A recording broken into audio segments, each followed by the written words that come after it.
A fact I'd like you to talk about a little bit is you actually confessed to these crimes. Yes, I did.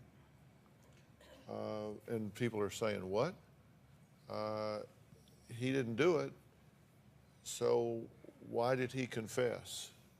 How did that come to pass? Well, when you've been handcuffed and being beaten for over 17 hours, 16, 17 hours, you have to do something.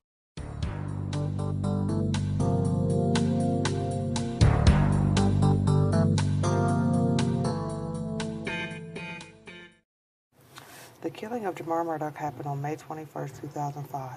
But 15 minutes prior to the shooting of Jamar Murdock, he, Delvon Franklin, was socializing with a group of friends in the backyard of 2114 West Lincoln Street, Peoria, Illinois, which at the time only left Delvon Franklin Sr., which is his son, and a friend, Leon Caesar, when he saw Eric King, also known as Dulu, standing in the alley talking to his baby mother, and his mother was giving him a finger gesture telling him to come here. He went to go see what she wanted, and when he arrived inside, she whispered, "Go in the room and listen to DeAndre and Sterling conversation." DeAndre is his younger brother, and Sterling Johnson is a close friend of the family.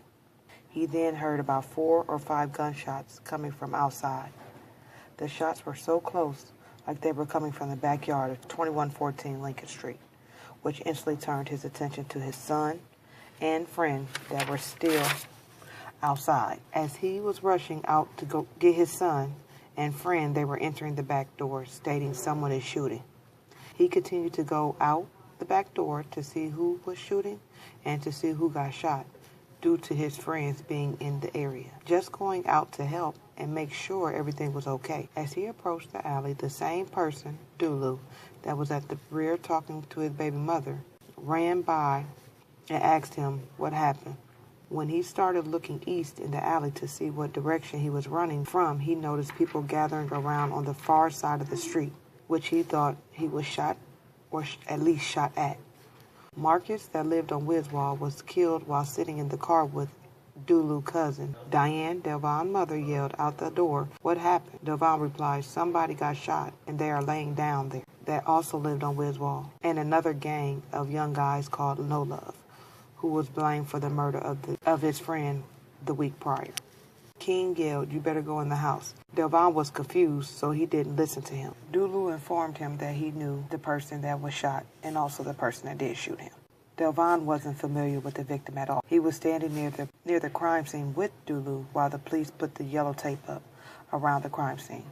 Diane, Delvon Franklin's mother, and son walked back to the house as he stayed there until the victim was put in the ambulance. Thereafter, Delvon and King started walking up the alley when the police approached King without Delvon knowing, because King was a few steps behind Delvon Franklin. Dulu was arrested for some reason minutes later as he approached the back of the home. All Delvon heard was freeze. As he turned around, a Peoria police officer was pointing a gun in the direction he was ordering him to get on his knees.